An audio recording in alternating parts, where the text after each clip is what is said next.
میرا نام ماریا ہے۔ میں بہت زیادہ خوبصورت تھی، اپنے محلے کی سب سے زیادہ خوبصورت لڑکی تھی، لیکن مجھے کبھی بھی کوئی دوسرا مرد پسند ہی نہیں آیا۔ میری ماں کہتی تھی کہ جب تک میری بیٹی نہیں کہے گی میں نے اس کی شادی نہیں کروانی۔ میری ماں نے مجھے یہ بھی کہا تھا کہ اگر تیری زندگی میں کوئی ہے یا تجھے کوئی پسند ہے تو مجھے بتا سکتی ہے۔ میرا مسئلہ یہ تھا کہ مجھے کوئی پسند ہی نہیں آتا تھا، اور نہ جانے اس آدمی میں کیا تھا کہ میں اس کی طرف کبھی بھی چلی گئی تھی۔ اس کا نام انور تھا، وہ ہمارے محلے میں ہی رہتا تھا، میری عمر کا تھا اور دیکھنے میں بھی بہت زیادہ اچھا شکل و صورت کا مالک تھا۔ ایسا نہیں تھا شکل و صورت کا اچھا تھا، وہ مجھ سے زیادہ خوبصورت تھا۔ میرے ساتھ کھڑا ہو کر برا نہیں لگتا۔ وہ کافی عرصے سے مجھ تک پہنچنے کی کوشش کر رہا تھا، کبھی محلے کی کسی شادی میں، کبھی میری کسی سہیلی کے ہاتھ، اور کبھی یوں ہی اشاروں میں۔ وہ مجھے تک یہ بات پہنچا چکا تھا کہ وہ مجھ سے بہت محبت کرتا ہے، لیکن یہ تو محلے کا ہر لڑکا ہی کہتا تھا۔ کیونکہ وہ مجھ سے شادی کرنا چاہتا تھا، اسی لیے میں نے اس کی بات پر یقین نہیں کیا۔ اس نے ہمارے گھر رشتہ بھیجا، اور اس سے پہلے کہ میں انکار کرتی میرے گھر والوں نے ہی انکار کر دیا۔ مجھے بھی اس سے انکار سے کوئی مطلب نہیں تھا، کیونکہ مجھے وہ شخص پسند نہیں تھا۔ مجھے پتا تھا کہ وہ مجھے دیوانوں کی طرح چاہتا ہے۔ کچھ دن کے بعد میرے لیے ایک رشتہ آیا، اور میری ماں نے یہاں بات پکی کر دی۔ مجھے بھی اس رشتے سے کوئی مسئلہ نہیں تھا، لیکن میری شادی کی تاریخ جیسے ہی پکی ہوئی مجھے ایک خط ملا۔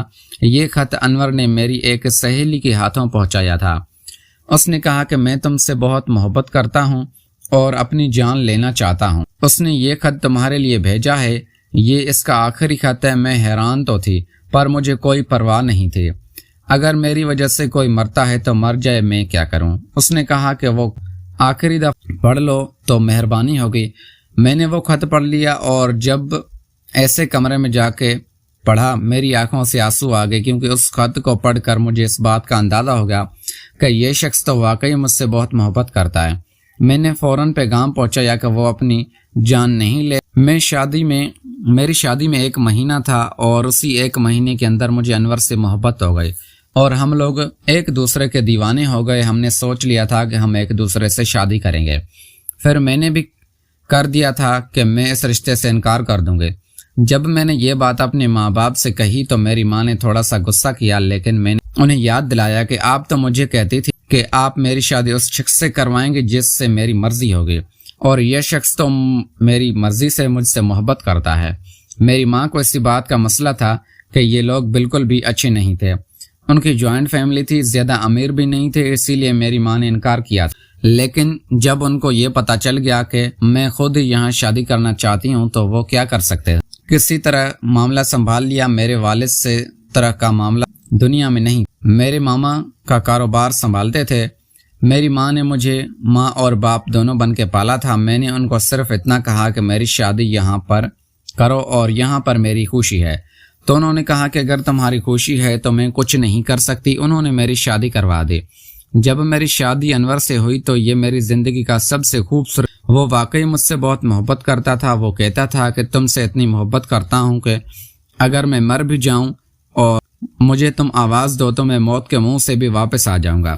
کہتے ہیں کہ مرد اچھی باتیں کر سکتا ہے تو عورت اس کی دیوانی ہو جاتی ہے، اور اس معاملے میں انور بہت ہی زیادہ اچھا تھا۔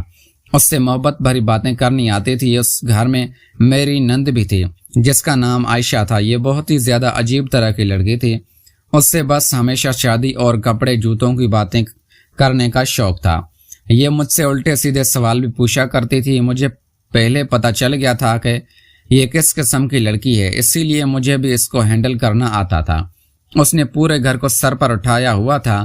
اس گھر میرے شوہر دور کے بھائی بھی رہتے تھے، ان کی شادی ہو چکی تھی۔ یہ سب کے ساتھ ان کے منہ پر ہی ان کی بہن بن جاتے تھے اور پیٹھ پیچھے برائی کرتے تھے۔ مجھے بالکل بھی اچھی نہیں لگتی تھی۔ میرے شوہر کے خاندان میں کوئی بھی اتنا زیادہ خوبصورت نہیں تھا، اسی لیے یہ تھوڑی بہت خوبصورت تھی تو اس کو یہ بات ہضم نہ ہو رہی تھی، اور اس سے اپنے اوپر بہت زیادہ غرور تھا۔ پورا دن اپنے آپ کو سجانے سنوارنے میں ہی لگا دیتی تھی۔ اس سے بہت محبت تھی کیونکہ یہ اس کی چھوٹی بہن تھی، وہ اس کا بہت حساس کرتا تھا۔ انور کا کام ایسا تھا کہ وہ زیادہ تر وقت گھر سے باہر رہتا تھا، اسی لیے میں وقت گزارنے کے لیے عائشہ کی باتیں سن لیتی تھی، کیونکہ ایک تو یہ بولتی ہی چلی جاتی تھی۔ میری ساس بھی کہتی تو پورے خاندان کی سب سے مور شوق اور چلچلی لڑکی ہو، جبکہ ان کے شوہر اور چنچل کی بدتمیز تمیز اور مغرور کا استعمال کرنا چاہیے تھا۔ اس پورے گھر میں صرف میری اور میرے شوہر کی پسند کی شادی تھی، باقی سب بھی لوگ مجھ سے حسد کرتے تھے۔ مجھے بھی ڈر لگتا تھا کہ کہیں نظر نہ لگ جائے۔ میرا شوہر کہتا تھا کہ ایسا کچھ نہیں ہوتا۔ ہماری شادی کو 8 مہینے ہی ہوئے تھے کہ ایک دن میں نے اپنے شوہر کو کہا کہ واپس جلدی آئیں، آج ہم کہیں کھانے چلے جائیں گے، لیکن وہ گھر نہیں آیا۔ اس کا نمبر بھی بند تھا۔ میں بہت پریشان ہو گئی، یہاں تک کہ رات کے 12 بجے کے بعد گھر والوں کو بھی بتا دیا۔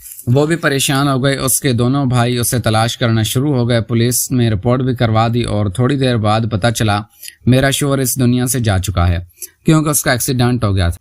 یہ غم میرے لیے ایسا ہی تھا جیسے میں بھی کسی کے ساتھ مری ہوں، لیکن پھر بھی مجھے سانس لینا ہے جیسے میرے اندر دل نہیں ہے، لیکن مجھے زندہ رہنے کی ایکٹنگ کرنی ہے۔ میں بہت زیادہ پریشان تھی۔ مامی امی جان لینے کی کوشش کی، لیکن ان لوگوں نے مجھے بچا لیا۔ میری ماں نے بھی میرا بہت ساتھ دیا اور اس نے کہا کہ تم کیا کرو گی ہمارے ساتھ۔